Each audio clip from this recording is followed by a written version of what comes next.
So when you're doing attribution reporting, there are some things that get in the way. It's not as smooth sailing as some other things. So there are some common pitfalls and common roadblocks that you see as you're working with groups and businesses who are implementing attribution reporting. What are some of those most common roadblocks you see?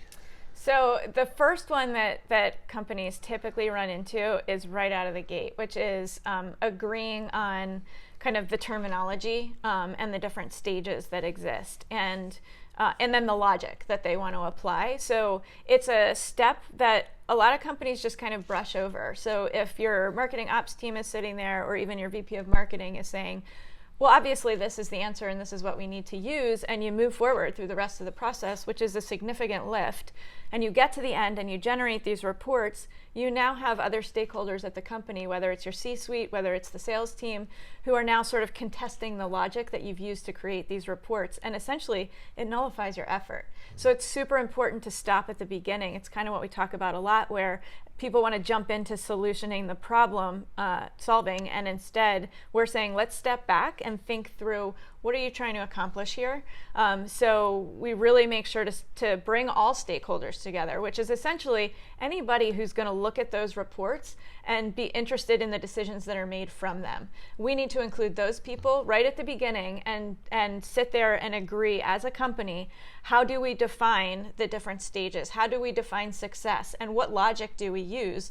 You know, there's first touch logic, last touch logic, multi-touch attribution, and none of those is right or wrong, and sometimes more than one of them is actually the best solution. But at least for the initial lift with creating the attribution reporting process, you need to agree on, this is where we're going to start in terms of logic, so that at least if you get through it and people have sort of debates around whether or not this is sound, it is what was agreed to, so they can't say sort of, you know, you didn't talk to us before you created these. Yeah, and you don't want to assume that first touch is what you really care about, and then the stakeholders really cared about last touch, or you didn't have that conversation, and then you're reporting first touch and they're like, wait, this doesn't help, but like, right, we really care about last touch. So having that initial conversation is so vital. And once you agree on those definitions and kind of agree on the logic you're going to use, what's the next kind of roadblock that you run into down the road? Yeah, so typically once you agree to all of that, it's important to go look at your systems, which usually includes your marketing automation platform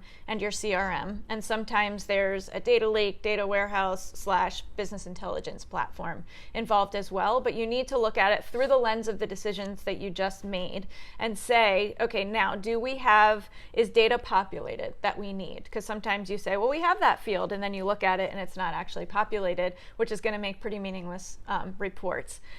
Is the data accurate? As in, is it updating regularly? Where are we getting those sources from?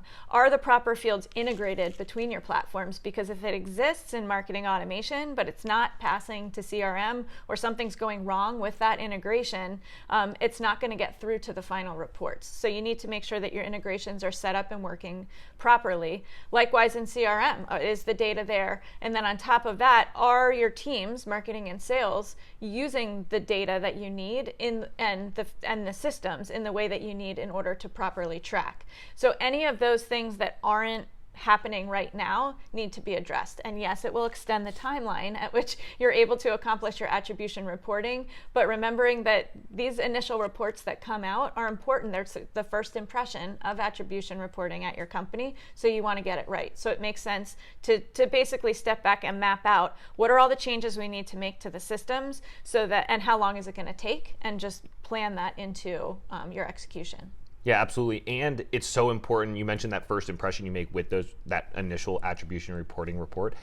The thing is, if you don't take the time to make sure that you have clean data, and you don't make sure that you take the time that you know all the technology that's involved, because sometimes there's a lot of different, it's not just one map that you're using. Sometimes there's all sorts of different things that are integrated and people are using for different things. And you might even be able to kind of streamline what you're using based on the functionality of these marketing automation platforms and tools that you have access to. But making sure that that's all taken care of initially will certainly help the process down the road. Yeah. So once you've made those changes and kind of implemented the structures that you need to have in place, make sure that you have clean data, make sure that the technologies are integrated in a way that makes sense for whatever your goals and the definitions of logic that you've decided on.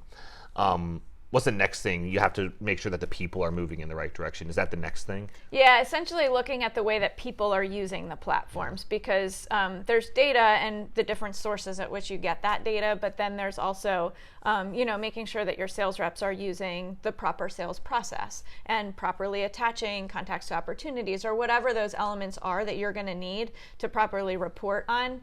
Sometimes there's change management that has to happen with the people, and you can create a timeline for implementing system changes, but creating the timeline for how long is it going to take my team to adopt this new process is sort of a different level. And so again, sort of bringing in that idea of change management, how do we encourage them to be interested in changing their process and helping them see that there's a lot in it for them, in terms of learning what sort of tactics on the sales team are most effective, and perhaps it's getting the kudos and having more accurate insight into the pipelines and who's converting, and getting some rewards on their side for that. Yeah, and when they see the extrinsic motivation of being rewards or whatnot, but also I think that there's this semi-extrinsic and somewhat intrinsic when they can see that this is helping them do their job better, and they don't have to struggle through the things that have annoyed them in the past. Right. Can certainly help in that change management process. So you get the definition set up, you get the technology kind of integrated and kind of cleaned up and in place where you need it. You get the people on board with the change and kind of get them understanding why and what they need to do to make sure that this is used most effectively. Are there any more roadblocks after that? Yeah, it's just sort of in general, is making the decision as a company that we're going to focus budget and resources on this.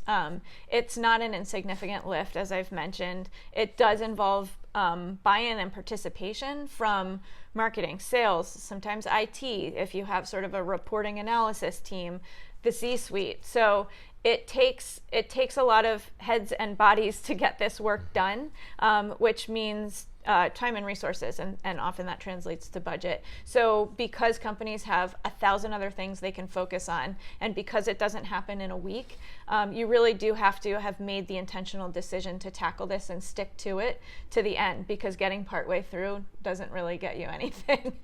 So typically it's the budget and resources that are the next most common roadblock. Yeah, and obviously this is a long-term marketing automation. You have to look at the long-term benefits of it. Are there some short-term wins that you can kind of like low-hanging fruit that you can kind of get wins right away to kind of reinforce to the people who are making decisions and to the team that this is going to work? I mean, all the decisions and updates that you're making to systems and processes along the way will benefit other areas of your marketing. So you'll start to see those as you make your way through the process. So yeah, if you didn't finish it, you do still reap some rewards from it. But getting to the finish line, of course, is what you're setting out to do. And as we've talked about with a lot of things, it's actually only the beginning, because right. Once you see that first set of reports, there are always at least 10 questions that come from one report that mean, oh, well, now let's look at it this way and slice and dice the data differently. And what if we change the logic? And so attribution reporting becomes an ongoing journey, but that you're constantly accumulating learnings and knowledge and adjusting the way that you're marketing based on what you learned, so that, again, the way you kind of don't just stand here executing one-off campaigns, but you're moving everything forward. Yeah, and it's sort of like, I love the idea of the finish line, because you get to that finish line, but that isn't the last race you're ever going to run. Right. You're going to figure out, you're going to go back and say, how did I run that race? How did I prepare for that race? Right. What did I execute during that race? And I'm going to want to do better the next time. So you're going to make those changes and implement kind of new changes to help you kind of get across the finish line better or faster or more efficiently, whatever it is the next time you run. So I really love that example. So when you hit these roadblocks, I know that there are different roadblocks and kind of they can be challenges in different ways. What is your best tip for when people kind of start to approach these roadblocks and when they hit these roadblocks to get past them? Mm-hmm. It's generally to step back and say, okay, what is our biggest hurdle here? Why is it that we can't move this forward? And have a session.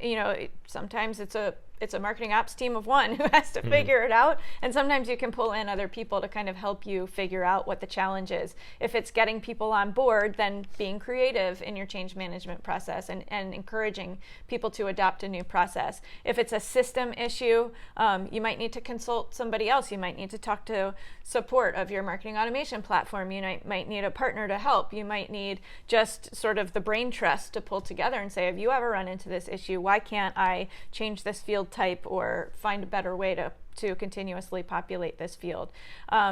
There's generally ways around it, but it's okay if you can't figure it out in the moment. It's more about stepping back and strategizing and trying to figure out a way that might be a different path around the problem than you sort of thought of initially. Yeah, and having the confidence to go and ask questions when you don't know, asking the experts or asking other people on your team who might have a better solution or just a different perspective on how that solution might get fixed. And I think also knowing when you're going into this launch of attribution reporting and going to start this, knowing what these the common roadblocks are in advance, when you see them, you're not going to feel like you've done something wrong. If you know that these are things that others experience, and you can kind of prepare before they happen, or at least prepare to know they're going to happen, or potentially happen, I think that's super important so that when it happens, you don't get kind of shocked by it. You're like, oh, we know this is something that does happen to other people, and kind of having that preparedness is certainly something that you can take advantage of, knowing that you're not lost out there in the wilderness where no one else has experienced these problems. Yeah, I mean, I think it's really important just to say right out of the gate, attribution reporting is not easy. And there are thousands of hurdles, and not everybody runs into the same roadblocks and hurdles along the way. So it's never wrong to have questions or to have hit a stumbling block. It's just about figuring out how to push through, and it's okay not to have the answers yourself, but as long as you kind of figure out who can I ask, and how can I find a way around it.